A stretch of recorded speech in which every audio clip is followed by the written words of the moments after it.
கிருஷ்ணகிரி மாவட்டம் ஹோசூரில் பிரசித்தி பெற்ற சந்திரசூடேஸ்வரர் மலைக்கோவிலில் நடந்த பங்குனி உத்திர தேரோட்டத்தில் ஆயிரக்கணக்கான பக்தர்கள் கலந்து கொண்டு வழிபட்டனர். கிருஷ்ணகிரி மாவட்டம் ஹோசூரில் 1000 ஆண்டுகள் பழமை வாய்ந்த மரகதாம்பாள் உடனுறை சந்திரசூடேஸ்வரர் மலைக்கோவில் அமைந்துள்ளது. ஆண்டுதோறும் இங்கு பங்குனி உத்திர திருவிழா விமர்சையாக கொண்டாடப்படுகிறது.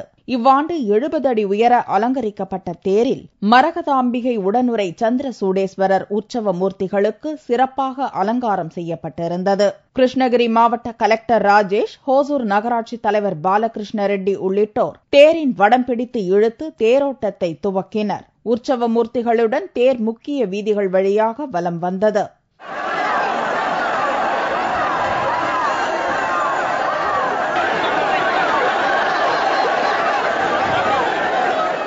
இந்த தேரோட்ட விழாவில் தமிழகம் மட்டுமின்றி ஆந்திரா, கர்நாடகா ஆகிய மாநிலங்களைச் சேர்ந்த 1000க்கும் மேற்பட்ட பக்தர்கள் கலந்து கொண்டு சுவாமியை வழிபட்டனர்.